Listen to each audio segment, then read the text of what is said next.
You're listening to DraftKings Network.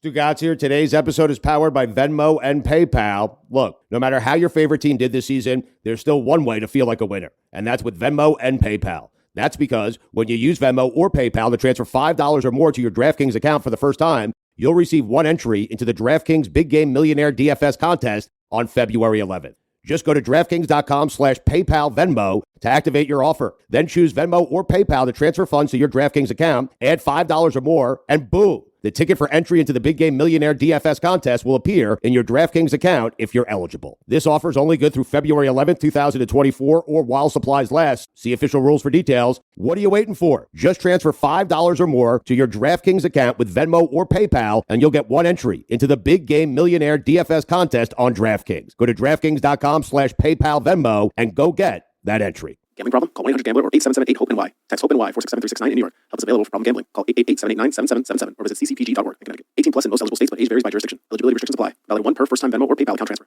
Valid only in states where Venmo or PayPal is a valid method of transfer. Opt-in required. Minimum $5 transfer from your Venmo or PayPal account to your DraftKings DFS account. $15 daily fantasy ticket awarded. Promo ends and ticket expires February 11th, 2024 at 6:30 p.m. Eastern Time. See terms at DraftKings.com/PayPal Venmo. This is the Dan Le Batard Show with the Stugotz podcast.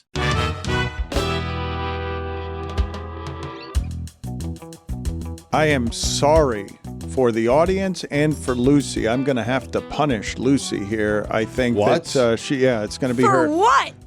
Well, you got all the betting numbers wrong. The LSU receiver, Boot was his name? Butte. Boutte is his Fine. name. Yeah.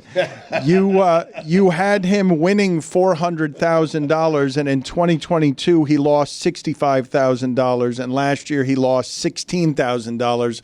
So the information was wrong. He didn't win $400,000 making 9,000 bets. He lost $200,000, or he lost $81,000, According to who? according to the affidavit. Oh, shit. What is that? What is that? Person, a thing? I mean, It is. What is an? It's a guy named David. Go sit on the therapy couch. Out.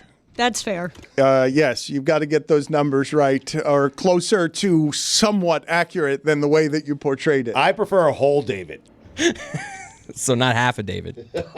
You get a whole Larry David on Curb Your Enthusiasm, which allows me to segue into what I wanted to talk about with Amin El-Hassan, who has arrived here. He is our basketball expert. Also a-hole David.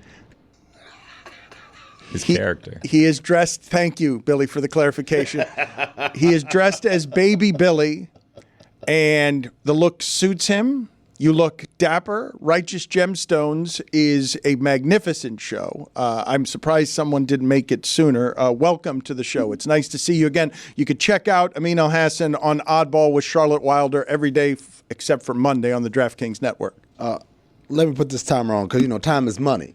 You out here, you're talking, you're jibber-jabbing, you're wasting my time, boy. Get to the point. Okay, you're going to be in character. Billy is not confident about this character. We actually, right before he spoke, had a bet saying, is Amin going to pretend he's not Amin and he's just going to be in character the entire time? Shut up, nerd. Go on, get out of here. You have your answer. Okay. I'm sorry. Is somebody trying to talk while I'm working? Mandela of The Athletic led me wrong. I have never been wrong in my life ever until today, and I hate this feeling. This is not great. This is not fun.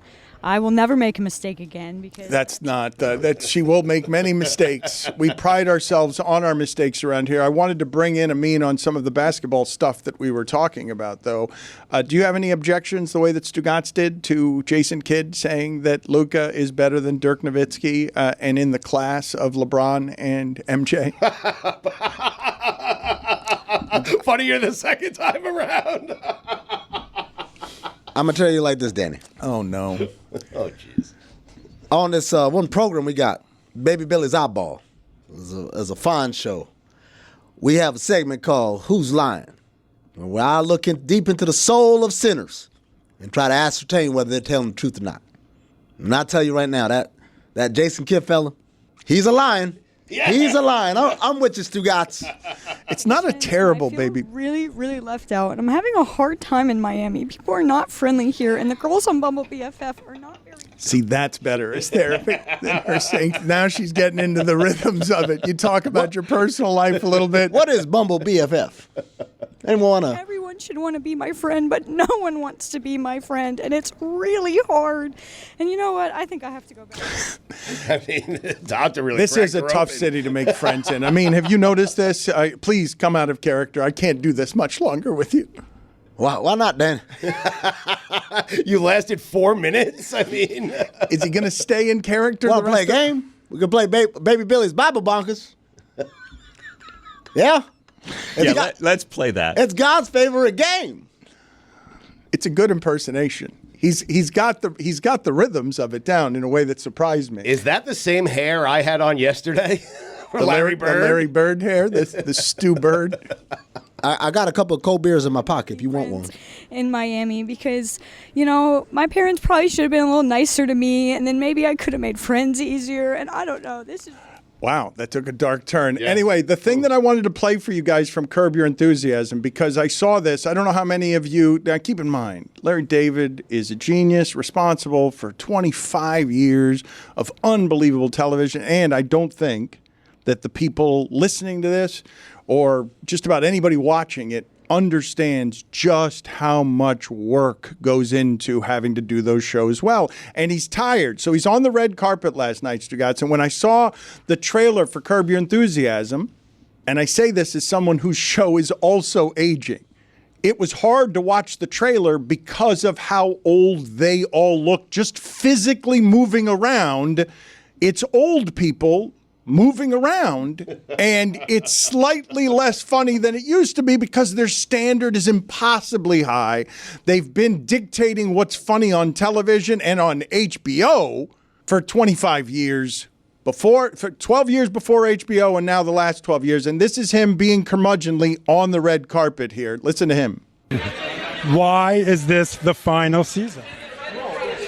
I don't know. Questions. I got more. Why is this the final? Because, it's time. It's, 12 seasons. That's a lot for a television show. Over 24 years. 24 years. So, yeah, it was time. But a lot of people don't believe you. A lot of people say you've said it before. Yeah, I said it before, but I wasn't 76 when I said it. Yeah. So you're going to go on tour. You're doing a comedy tour. Are you going to It's not a tour. I'm not going on a tour. Are you going fishing? What are you doing with your free time? Or I'm doing 2 appearances. So what? Oh, it's limited. That's limited. What am I, on a bus now? Yes. Taking a bus? No, I'm not. It's not a tour. Who's the guest star that you didn't get that you wanted so bad? There's no such thing. Yeah. Who's your favorite? Do you have a favorite? I wouldn't say. I don't want to hurt the feelings of the other guest stars. Favorite episode? Favorite episode? I'd have to say probably Palestinian chicken. Yeah. Favorite saying? Pretty, pretty, pretty? Come on. They're asking. It's so good. Hold on. Are we done? No. Are we done? No. They're asking me to say it every time. Yeah. Are we done? No, I don't want to be done with you, Larry. I love the show so much. Where's my HBO representative? So good, man. Yep. The show's not done, by the way. You don't think it's done? No. I don't think you're watching it. I've never watched it, to be honest well, with then you. what? So it's an opinion based on nothing? No, we've discussed this being the final season of Curb for many years on this show. Every 2 years, it seems like they announce this is going to be the last year, and it's not. Dead & Company. I just went on their final tour. You know what they just announced? They're going to the Sphere in Las Vegas in May, okay? By the way, I'll be off. But so it's never over, okay? And Larry David and Curb will never be over. If it's not 2 years from now, 5 years from now, when he's 80, there'll be some sort of reunion. I promise you, Dan. You've never been curious to watch? I mean, there was like times we would have guests or people on their show on regularly. Bob Einstein was on like weekly at one point in time. He was a celebrity prognosticator for years. Richard Lewis has been on a number of times. You've never been curious just to watch and see the show? Nah. Stugotz, I got no time to get distracted by your worthless chime-ins. Get. Wow, you kicked you out of the room. Go. That's it. Yes, you got to go to the penalty box. Is it weird that like I love the show, but also like it's time? Dan, you better tell this son of a bitch to walk the fuck out right now, or we done for the day. I mean, I'm kind of with you, Billy, that it feels like it's run its course, but then you see the preview and he's still making good jokes. He's like, the mirror is how you see yourself. A photo is how you're seen. I was like, oh man, they're always making me think. The show I'm going to put that in the ponder file, by the way. Remains very good, but it is hard to keep that particular standard for 12 years. These shows don't have those kinds of runs. Well, no, because it's 12 seasons. It's Seinfeld. Oh, that. Before that. Okay. Why is Billy? Why are you finding me? Am I really going to have to do this show with you this way the entire time? Well, why are you talking to Mike? Mike ain't even in here. You just said Mike. I didn't say Mike. He didn't say Mike. He didn't. Go sit with. There will be a payday, a payday, what a payday. Go sit with. There will Stugotz. be a payday. Hallelujah, what a day. Get. Go sit with Stugotz. You guys have aged out on Curb, right? You guys are too young for Curb. No, that's not. Lucy and Tony have no interest in Curb Your Enthusiasm. Less interest in Seinfeld. Seinfeld. You guys were babies when Seinfeld was on. Dan, I've seen every single episode of Seinfeld. I'm a big Seinfeld fan. My lock screen is Tom's Restaurant. What? My lock screen is Tom's Restaurant, the restaurant that they all go to called Monks in the show.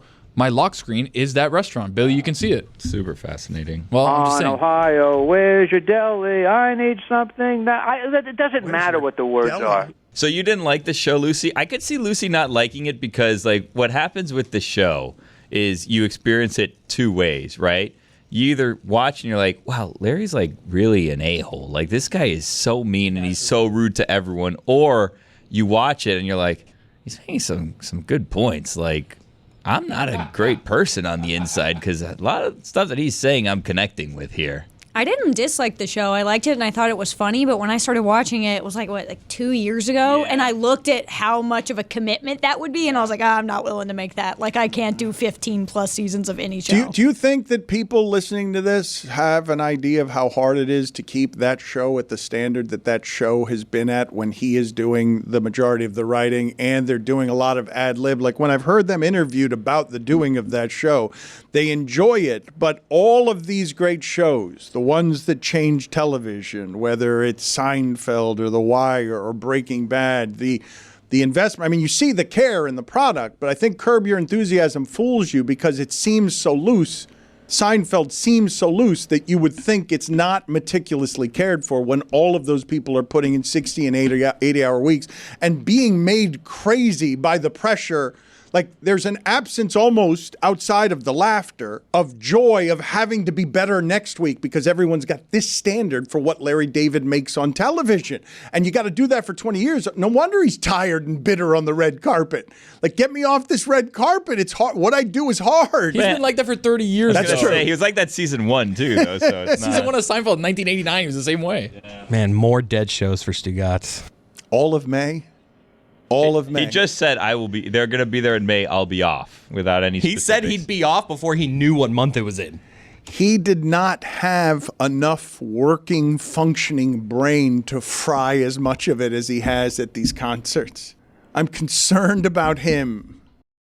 Winning on Valentine's Day is easy. It's flowers. Don't forget the flowers. Order early at 1-800-Flowers.com and you'll be entered for a chance to win $10,000 cash. A bouquet that's guaranteed to wow and the chance at winning $10,000 cash. Just go to 1-800-Flowers.com/Dan. That's 1-800-Flowers.com/Dan. No purchase necessary. Ends at 11:59 p.m. Eastern Standard Time on February 4th, 2024. Open to legal residents of the 50 U.S. states and D.C. 18 years of age or older. Sponsor is 1-800-Flowers, Inc. For free entry method and official rules, visit www.1-800-Flowers.com/sweeps. Don Le Batard. You getting started on the breakfast flan? Oh, man, I've been singing a song to myself all morning long. Breakfast flan.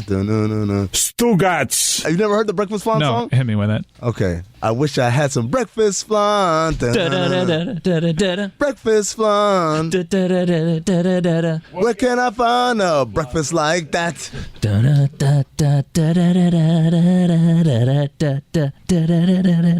This is the Don Le Batard Show with the Stugotz.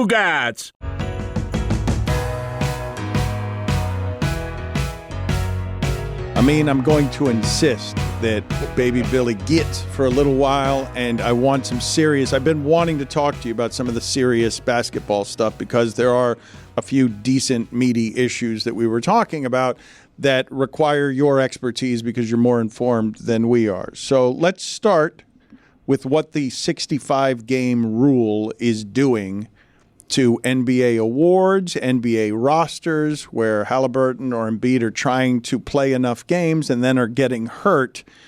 The 65-game rule when it comes to you can make $41 million if you're Halliburton and you make the All-NBA team, this seems problematic. They're murdering players, Dan. Murdering players? In cold blood. Right there in front of all millions of viewers to watch. Joel Embiid died last night for Billy Gill to feel better about NBA players playing. Joel Embiid has missed 25% of the games this season. He's missed 11 out of 44. He's hurt. That's the point. He's hurt, and because of this silly rule, he's playing hurt. Now, this rule was not necessary because you know how many MVPs have won playing less than 65 games? So like 2 in the history of the game. It wasn't a problem, these awards, because the voters, by and large, took that into account on their own. They said, well, this guy's really good, this guy's really good. This guy played 75 games, the other guy played 63. They, by and large, you might have 1 or 2 voters that go the other way, but for the most part, people recognize if you play, all right, I'm gonna give you the benefit of the doubt. So, in essence, what this rule has done is it's forcing guys who are clearly hurt. Tyrese Halliburton was clearly hurt. He tried to come back versus Portland. He got hurt again and then sat out a bunch of other games. Last night, he plays a 25-minute restriction. Sits out the entire end of the game, the entire fourth quarter, and some of the third, to watch his team come back but not have enough. Why are we doing this? Why are we forcing hurt guys to play? If your thing is like, well, we don't want people to rest, well, all right then. The voting takes that into account anyway. So it was a problem that didn't need fixing. And now what we're doing is basically killing these players. But can Embiid say, hey, you know what? Being healthy for the playoffs is more important than winning another MVP, so I'm not going to play. Just not going to play. He did that on Saturday. And he got criticized. Exactly. Investigated. Yeah. So, by the way, which is hilarious because Thursday against Orlando, he got hurt. That left knee got hurt in that game. If you watch the game, you knew immediately. This isn't a ducking. This isn't a just resting the resting. This guy's hurt. And by the way, the poster child for load management is who? Who's the name that everyone brings up? Is it Kawhi Leonard? Kawhi Leonard. Kawhi Leonard, the term load management entered lexicon in 2018, 2019 when he was in Toronto, where he sat out something like 18 games, right? Do you remember Kawhi Leonard in the playoffs? Do you remember what he looked like? Remember him dragging his leg? Yeah, he couldn't jump. He couldn't jump. The guy didn't sit out because he didn't want to play basketball. The guy sat out because he was hurt and he was trying to make it last, and it literally took every last drop at the end of that series in the finals. So I just don't know if we're trying to curtail the people who are like resting for the hell of it. It doesn't matter. Those guys weren't going to factor in anyway. Having this rule just makes it so people who shouldn't be playing are going to drag themselves out there. We were talking before you got here. I know it means something to you when basketball matters in New York. I know that you like the credibility that you have at MSG, that you have what credibility? A romance. Well, you like that you butt up against MSG powers that be, and that you are an authentic basketball voice in New York. I love being from New York City. I love walking around New York City and having people just not even stop in passing, make basketball comments or some stuff about the show and just keep it moving. Literal street credibility. On the street, people are talking to you. Starts from the airport all the way in. But this is the best Knicks team that we have seen in 25 years. Easily. Well, they set the bar pretty low. I mean, that's true. Yeah. This is so the only other team that I think would be in conversation is the Carmelo, Chauncey Billups, Rasheed Wallace, Jason Kidd. Remember they had just the Expendables and then Carmelo and Amari. That's the last one of note that we can bring up. And then from that, going back on in the past, you got to go all the way back to 2000, really, where Allen Houston and Latrell Sprewell and all those guys. This is the best team since that. Would you be willing to take the next leap that we were having conversationally before you got here, which is, and all that said, they cannot win the championship? For the first time in quite a long time. I'm not prepared to go that far. Wow. Because, Amin, I've been a Knicks fan my entire life, and I was telling Dan earlier that as happy as I am with the Knicks being good, they've won 8 straight, they've won 9 of 10, Randall is out, they've still played well. You take that back! I'd still be surprised. Just because of the Celtics and the Bucks, I'd be surprised if the Knicks made it to the NBA Finals. I would say... Think about this, Amin. Come on. You can take it back. We'll give you a chance. And I'll tell you what I'm doing. Jalen Brunson is our best player. Mm-hmm. And then I think about him going up against Tatum and Giannis and their best players, and I'm like, how? How?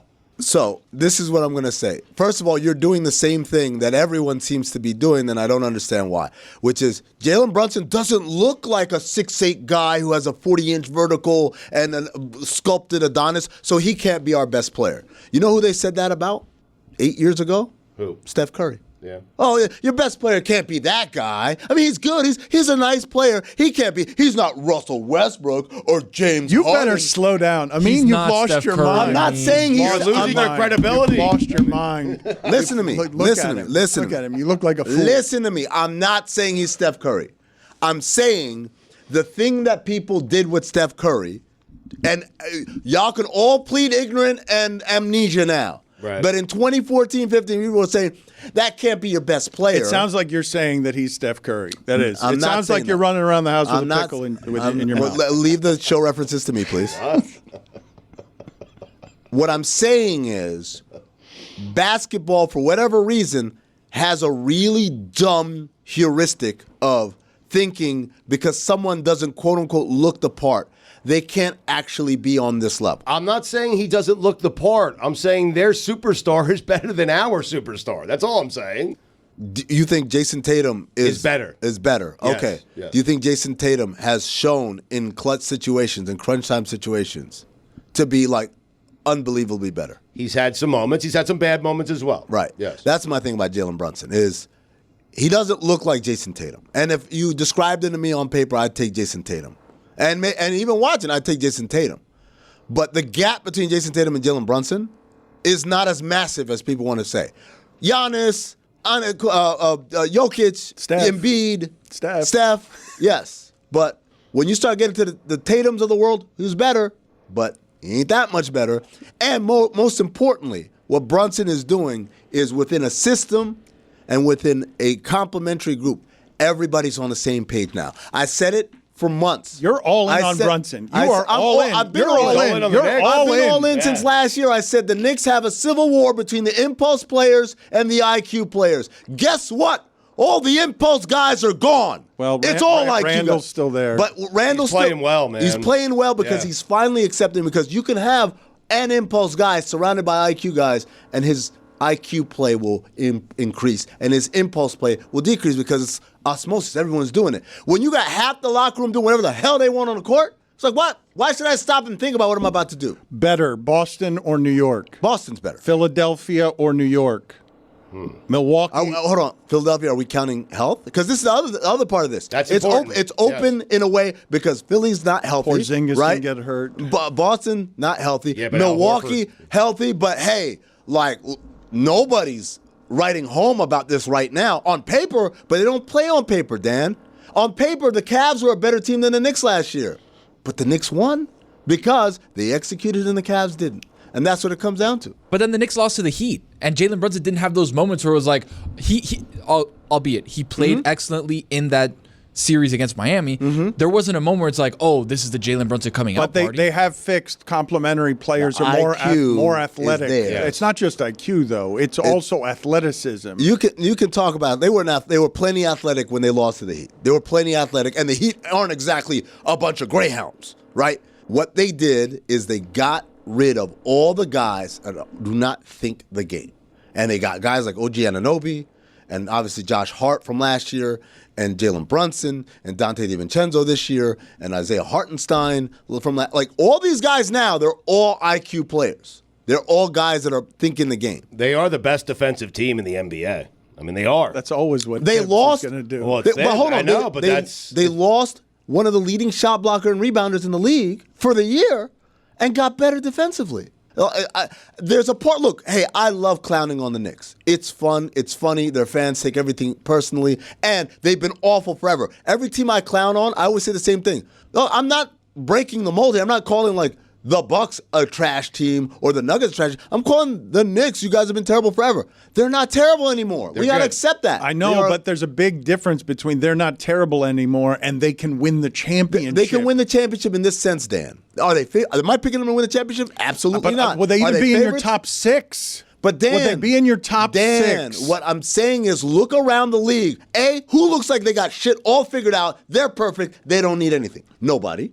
2. I mean, Boston, Minnesota, the Clippers, they all look. They all look. The Nuggets. Name 3 reserves for Boston. Oh, come on. Al Horford. 1. I mean, he counts as 3. I saw the box score last night, and they got all of their points against Indiana from their starting. That's my point. Like, so you can't say like Brad Stevens doesn't have his clogging shoes on, sitting up like I'm good. We got it.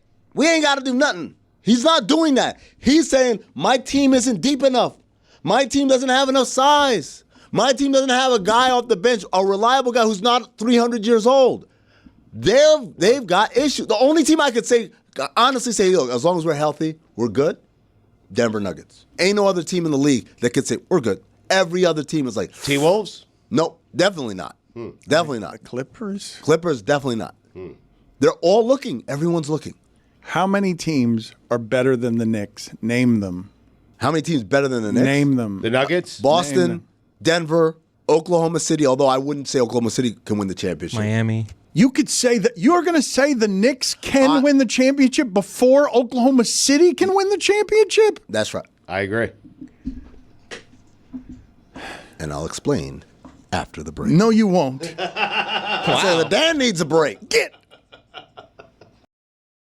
Quality sleep can help boost your reaction time, recovery time, and performance. That's why the Sleep Number Smart Bed is designed for your one-of-a-kind, ever-evolving sleep needs. Only Sleep Number Smart Beds let you choose your ideal comfort, your sleep number setting, and feature cooling layers for more comfortable sleep. Sleep Number Smart Beds learn how you sleep and provide personalized insights to help you sleep better. It's like having a coach for your best sleep. Committed to improving your overall athletic performance? Set a quality sleep goal that's healthy and realistic for your lifestyle. Time your workouts. Sleep Number Smart Beds show your ideal sleep and wake schedule and best times for activities like working out and winding down based on your circadian rhythm. Log how long you slept. Sleep Number Smart Beds track the total time you sleep and the percentage of your sleep that is restful. Believe it or not, sleeping longer doesn't necessarily equate to more restful sleep. And now, during Sleep Number's President's Day sale, save 50% on the Sleep Number limited edition smart bed plus special financing for a limited time. Only at Sleep Number stores or sleepnumber.com. Sleep Number, the official sleep and wellness partner of the National Football League. See stores for details. Dan Le Batard. Amino Hassan. Stugotz. Amino acid. This is the Dan Le Batard Show with the Stugotz. Lucy may be having her difficulties meeting people in Miami because Miami is unfriendly, but I saw genuine, intimate friendship between Lucy and Amin here in the building today when they were screaming at each other, the two of them arguing about how disrespectful it is or isn't to do a hand gesture upside down toward a team like the University of Miami or Texas. Mike Ryan is someone who gets unreasonably angry about the disrespect in that. Well, about everything. But Lucy, to see Lucy say that not unlike Mike Ryan, Texas isn't built for what's about to come its way in the SEC when they can't handle BYU's taunting. That Texas is headed to the SEC and is getting unreasonably mad about people disrespecting their hand gestures. The Mormons were too mean for them. The Mormons were too mean for Texas. So at a game between Texas and BYU, BYU students wore a bunch of shirts that just spelled horns down and then had to change after I believe it was like one of the first media timeouts because it was too disrespectful to have the horns down. And this is all happening after 2 weeks ago when Texas lost to UCF. Some UCF players had horns down, and their head coach, Rodney Terry, I believe, was like so pissed about how disrespectful it is. And it is one of the best things about college football and college sports in general. Can we see that picture again? Because it looks like in the picture you can see the Texas guy who's like, "Hey, this is not nice." Look at the bottom left corner here. Guys, Like, offensive. Yes. Not cool, guys. The guy in the left-hand corner, I am going to tell right now, and I'm going to get those shirts removed immediately. But Amin was furious at you this morning, Lucy, and it surprised me because, you... Yes, I was furious at Lucy. That's clearly who I was. This made you mad. I don't know why it made you so mad. It did make you mad. You were yelling at her and others in the room. You flipped the table. I did, and I stood up in Lucy's face, and I pointed, and my finger was touching like the bridge of her glasses, pushing it. You were mad. Don't pretend like you weren't mad, Tony. You were there with us. You're saying curse words. You were cursing. Yelling at everybody. It was a righteous anger, though, Dano. He harumphed. He was misbehaving. We ain't ping pong. We ain't playing ping pong here. I was incensed, Dan Le Batard. Passionate. I was passionate, as I am passionate about several things. But I digress. I raised my hand in the meeting, and I said, can I ask a question? I said, is there some unknown sexual deviant, like, hidden meaning to doing the horns down or the you down or something like that? And they were like, well, no, it's just saying, hey, yeah, you guys suck. I'm like, so sports, the thing where people are like, beat LA. Oh, that's so disrespectful. Oh, they want to beat us. They said we're down. Grow the up. What are you doing? Told you he was angry. What are you doing? Told you. What are you doing? What not at Lucy. It's one thing. This was all in Lucy's face. So a couple of things. Number one, I want to transport everybody for about a moment, to the world of European sports, where literally they have fires and like fist fights and stuff. Right. And people are saying suck your mother and things like that, of that nature, right? Suck your mother. They don't say speak that English well. No one's ever said that. They don't speak English well over there in Stugotz. Suck your mother. Nah. Okay, all right. We don't need to be doing that. Okay, right? So then you come over here and say, oh, they had shirts and it spelled out our nickname, but down, not up. And by the way, a grown man going to children and be like, guys, stop doing that. That's disrespectful. There's the face of it right How there. dare you? Oh, come on, man. He's in the middle in that picture of saying stop. Stop. You guys, real mature guys. That's what he's saying right there. Shut up. My favorite part is the Mormons can't cuss, so they're yelling like, frick, Texas! Shut the frick up. Screw Texas! Shut the frick up, man. Frick Texas. Wait until they get a load of Eric Musselman. I mean, seriously. Nevada, the Wolfpack. Frick, Texas. They can't say the other F Love word. a good frick. Bruce Pearl. Is that all you're gonna do, Stugotz? You're just gonna name old coaches. He's naming the cool coaches, Dan, not the old coaches. Yes. He's naming the cool coaches who wouldn't bitch and whine about what T-shirts the student section wore. Do you not hear how angry you actually are? Yes, and it's all directed to Lucy. To hell with you. Well, she's the one who brought it up. No, she did it. Oh, no. Oh, I'm melting. I'm melting. Billy, congratulations! Your movement worked. You saved the zoo. You saved I salute you for your protest that you arrived late at. You managed to save the bat. The bats are saved and eliminate the water park. Yeah, well, that part, I was hoping that we could maybe have some sort of compromise where we could have a water park. I love a water park. Where we could have a water park and the bats, but. It wasn't. I didn't do it for me, Dan. I didn't do it for the thanks, for the praise. I appreciate it, but I did it for the bats. Yes, you did. No, I did You it for the literally bats. took a picture and put it on social media like, look, guys, I'm here. It's called raising awareness. Yeah. That's how these things work. You did it after it finished. You're not raising awareness for anything. That's when the job just starts. As soon as the protest and demonstration finishes, that's when the hard work starts. A lot of people that day went straight home with their signs and their chants and this and that, and then that's when the work starts. That's when you got to continue the movement. Not go and eat at Chili's or Fuddruckers. You went to Chili's. I did not. That was Ron. Dan said, why were you at Chili's at 1 o'clock? That was me. And Ron McGill. Dan. Yeah, you're misremembering. I stayed with the good fight.